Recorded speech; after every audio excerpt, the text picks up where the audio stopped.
Teamwork isn't just nice to have in business, it's the undisputed competitive advantage. When your team members work as a unified force, your whole operation benefits through higher productivity, thriving creativity, and unstoppable momentum. Welcome to the Impactful Teamwork Podcast, where we share with you strategies and tactics to help you develop game-changing teams so that you and your business can make a real difference in the world.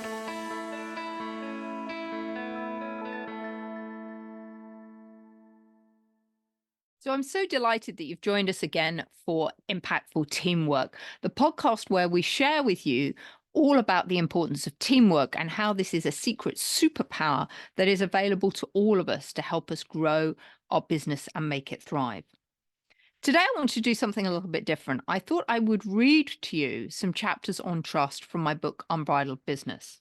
Unbridled Business is a book I wrote a couple of years ago, but it was based on an idea that I had in 2016.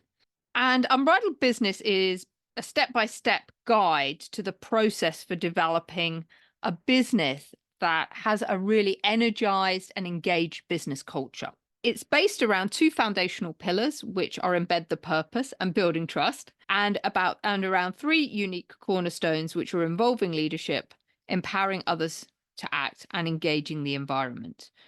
And when you put all of these things together, then you achieve what I call unbridled performance, where there's no wasted time, energy, or money. And in the book, I share about what we can learn from nature about how to run businesses more effectively. So let's just kick this off with a quote from Stephen R. Covey. Trust is the biggest business commodity of the decade. Without trust, relationships and businesses falter. So I believe that trust has become the new currency. It's a critical competency for individuals, teams, and organizations, and even countries in today's networked and interconnected world. Trust impacts every situation and relationship, whether personal or professional. And I see trust a bit like water. It's a vital substance that sustains all life on this planet. When it's there, everything flourishes and grows, and when it's not, everything withers and dies. And that's the same with trust. Without trust, projects slowly die, employees lose interest, and strategies fail. Trust has a lasting impact on your teams and your organization. And here again, the horses have something to teach us about trust, because they have a very sensitive radar and they are masters at giving feedback to help us learn.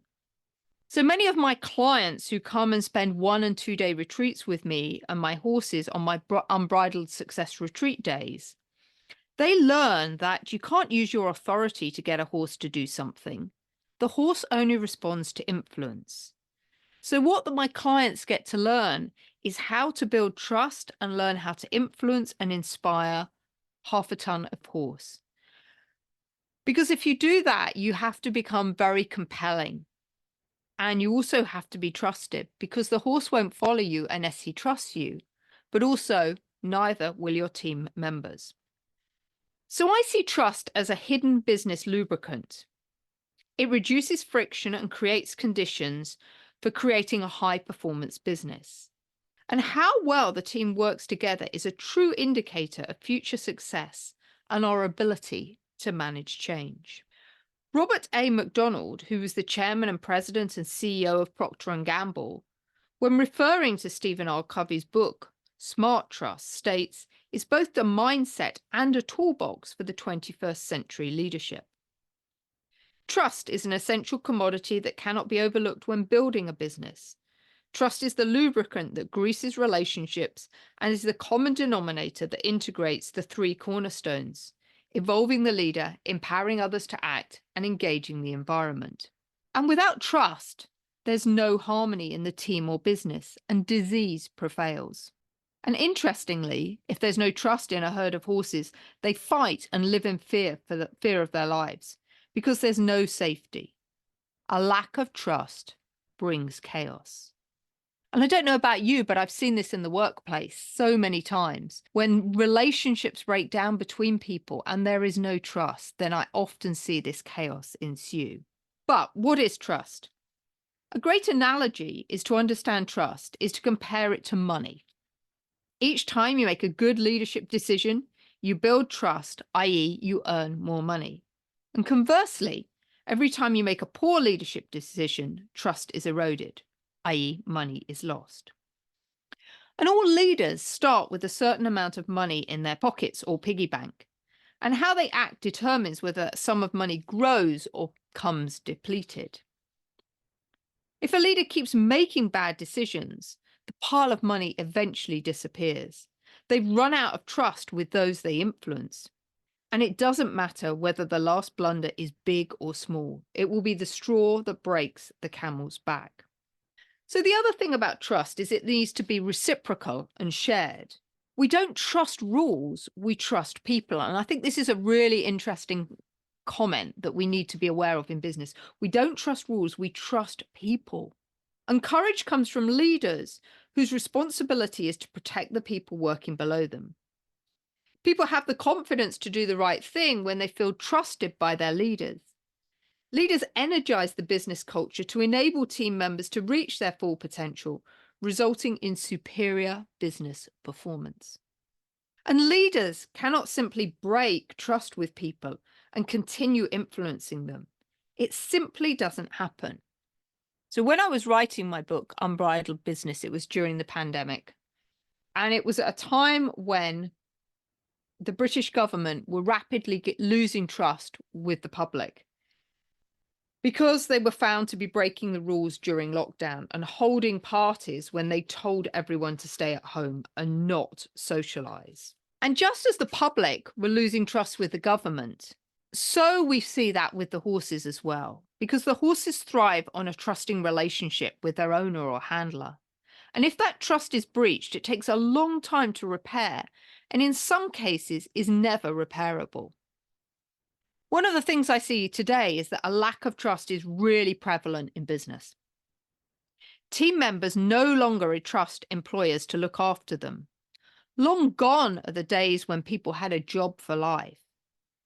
Today, companies quickly downsize when economic conditions get tough, and there is little loyalty from team members to employers and vice versa. And the financial crisis of 2008-9, combined with the recent pandemic, has made more and more people distrustful of banking institutions and the government's ability to handle these situations. So what can leaders do? To earn the trust of their team members, leaders must first care for their well-being and connect with them. And to earn trust, trust must be extended. And the best way to do this is to create a caring environment that fully engages people's heads and hearts.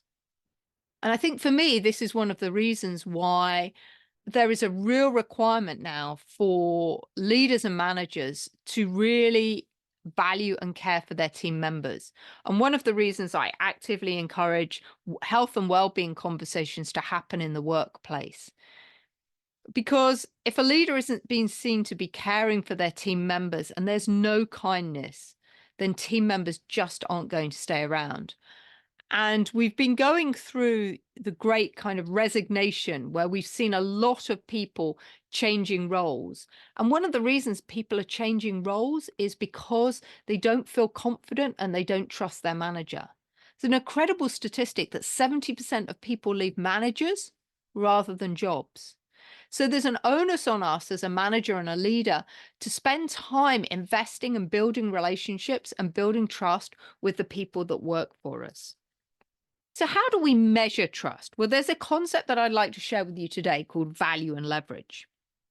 Because team members deliver the most value to the business when they're undertaking a task that they're trusted to complete. They're often in a state that we call flow, since they find doing the job enjoyable and effortless. And value is determined by the level to which a team member's talents are of value to those around them. And a team member's effectiveness in business is measured by the amount of value they deliver to the business. And value results in attraction, whereby people are drawn to your goods and services. You will find value whenever you see people getting attracted, whether to a product, person, or company. Value creates market attraction. And this is one of the things that I call the secret energy of business. When we create this value, we create this energetic magnetism that drives people towards our products and services and solutions. So when value is created, it acts like a magnet, attracting resources to it. It's important to remember that products and services are vehicles for delivering value and are perceived as valuable when they meet the needs, satisfying a desire or an appetite over time. And value is created when somebody is willing to pay for that product or service. So businesses that add value build trust in the marketplace. And the more value that is created, the more trust is built and the bigger the business's market becomes. However, if the value provided decreases, confidence will diminish and so will market share. Therefore, how trusted a company is can be measured by the amount of revenue it generates. And leverage allows the value to be delivered effectively and sustainably. If a business provides value and leverages its resources effectively, it will be profitable. Increasing leverage results in growth, and it reveals the level at which each team member is having an impact. Leverage is about doing more with less, and this is where profit is produced. Value in itself does not ensure a healthy business. Leveraged value ensures that you have attraction, and that attraction results in a profitable results for everyone involved.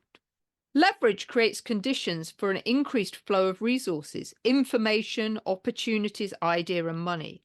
Consequently, if a business does not leverage effectively, the flow is obstructed or limited, and the resources are not used effectively. In some cases, the business consumes more resources than it provides. And when this happens, profitability levels decline, and the losses result, jeopardizing the business's survival. So effective leverage comes from having the right people and resources in the right place at the right time, doing the right things for the right reason, something that we've discussed in previous podcasts. In other words, having everything and everyone aligned. Everything that blocks and prevents the flow of resources prevents leverage from occurring, making a business less profitable. And it's really important to understand that a business needs to add value before it can leverage. Then once it's established leverage, it can add more value and leverage this. It's a little bit like walking. The first step is value, the second step is leverage, and this is about balanced movement. And I can't tell you how often I see in business this not happening. Often I see businesses trying to leverage before they've added the value. And that's really, really important to understand these two differences, because when we try to leverage, when we don't have the value in place, we don't have trust with our customers, and we're not likely to get the results that we want. So if not balanced adequately, this value and leverage, like steps, one step, then the next, there's the potential for overvalue and over leverage. So for example, investing in adding features to a product or service that consumer does not use, or making the item cost prohibitive. So this is a delicate balance to add value without over delivering. And for me, perhaps something like the iPhone is just such a great example. I don't know about you, but I don't use very many features of my iPhone, really, when you consider how many there are. And I think there must get to a point where if Apple continue to keep adding so much functionality to those iPhones, that they then just become too expensive for what we want them to do, because we're not using all these extra bells and whistles. So this is a real challenge when we're thinking about our products and services. We want to add value to the customer to build trust, but we don't want to add so much value that it makes making the product too expensive, and then the customer's not going to buy it anyway. And we also see an example of over leveraging is building an extensive infrastructure, for example, a sales team or a warehouse. And that just provides too much capacity for the item you're selling. And as I said earlier, one of the biggest challenges that I find, and I see a number of my clients doing, is that they suffer from this trying to be too ambitious at the beginning and trying to leverage before they've added sufficient value. And this can cause untold problems because they can run out of cash and that the organization can fail. So really, really important that we think about and we get our team members to understand this difference between value and leverage and when to use each one and how they work together. So the impact that team members can have on business is also a function of value and leverage. And when our team members are in flow, they're naturally adding value by operating at their best. And when they align this with other resources within the organization, they can leverage it for optimum impact. And this is what happens when we create high-performing teams. One team member adds value, and this is leveraged by somebody else. And this is the magic of what I call an unbridled team. And this is what gives us this competitive advantage, this superpower of energy that we've spoken about previously. So the unbridled team equation can be summarized as value times leverage. Individuals' talent is their personal sustainable value to the team. The talent of the team is the team's sustainable value to the company. And a company's talent is the company's sustainable value to the market. So in this way, we can see how interconnected an individual's performance is to the team's success, which in turn impacts the success of the company. A lot that we've spoken about today about value and leverage and how important it is, but that this value and leverage only happens when we have trust in the first place. Because the measure of value is trust and the measure of leverage is flow, and the outcome of value is revenue, and the outcome of leverage is profit. So I want to just conclude today by talking a little bit and sharing with you a case study of how a company called Tipico created value and leverage in a team.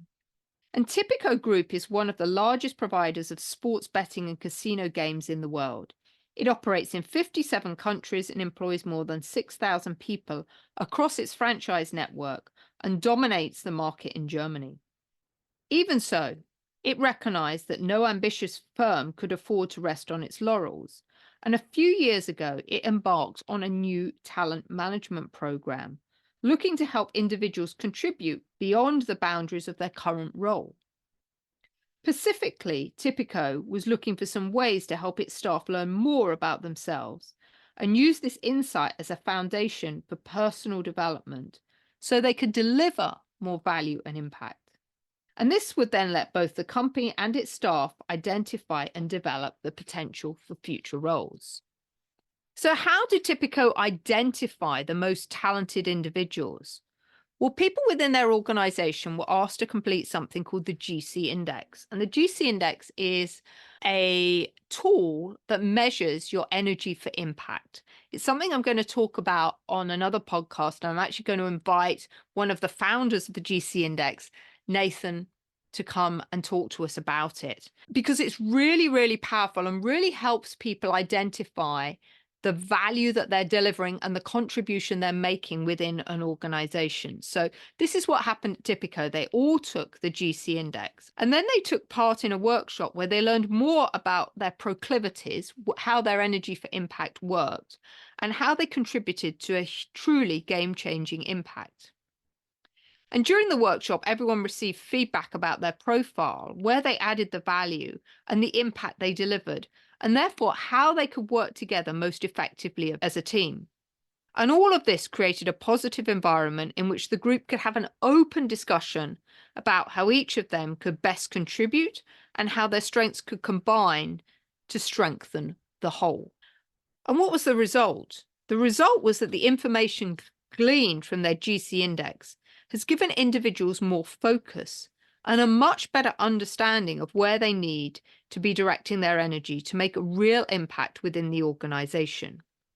And on top of this, the team profile gave the workshop participants a whole new level of insight, because team members started to say that they recognized the contribution of all of their colleagues, and they could see the difference that everyone was making to the team. And these were things that they hadn't noticed before. So this is the power of being able to build trust and get to know your colleagues better. Then it means we can work more effectively together. So in this particular example, Tipico used the GC Index. But outside of that, the company also engaged in a lot of relationship building, spending time just getting to know the other people in the team. And this is so, so important that as leaders and managers, we actually invest a portion of our day in going out and building relationships with our colleagues within the organization. As I've shared before, the power of having amazing relationships with other stakeholders, other groups that you work with within the organization means that when you need to get things done, somehow it seems to happen a lot more easily than if you don't have a relationship with someone. When we're all vested in getting the best out of each other, then I believe that we can get magnificent results. That's all I'm really going to share with you about trust today. In another episode, I think I'm going to share with you some of the statistics from the Edelman Barometer on what the levels of trust are throughout the world, because unfortunately, we have seen trust levels diminish quite significantly across the world. And people's level of trust in the government, ironically, went up during COVID. I think right at the beginning, the government stepped up to start making some decisions about what needed to happen. And actually, for the first time in a long time, people's trust in the government went up. However, my sense is that now that will have eroded again, and we'll probably be back to the situation which we've been in for a while, where people tend to trust businesses more than financial institutions or the government. So I think that's really interesting for our role in business as being the setters of trust. We know that customers tend to buy from people they know, like, and trust. And this is why it's so important that we think about and we ensure that our organizations are very authentic, our team members are very authentic, and that everyone is just being themselves and not putting on a facade. Because it's this authenticity that draws people to us. It's what creates the value for others. When people know, like, and trust us, we know that people will invest in our products and services, and that's what will help our business grow. I hope you found some of these thoughts today about trust and how trust is such an important lubricant in business to make things work really useful. There's a huge amount more we could say about trust, but I think for today, that's where we're going to leave it. And I look forward to seeing you on a next episode. There will be some extensive show notes with links to some of the resources that we've talked about today, and also, of course, the trust equation in there so that you can see that for yourself. And as always, I'd love to hear from you about what your thoughts are on what we've spoken about today. And if you'd ever like to come on the podcast, I'd be delighted to hear from you. So have a great day, and I look forward to seeing you on the next podcast. Thanks for your time. Bye-bye. Thanks for listening to the Impactful Teamwork Podcast. Please stay tuned for future episodes and do subscribe wherever you get your podcasts. If you've enjoyed this episode, please leave a rating on your favourite platform. Recommendations are essential for attracting new listeners. Please follow us on social media at Julia Felton and at Business Horsepower. And if there are any topics you'd like us to cover on future episodes, please do let me know.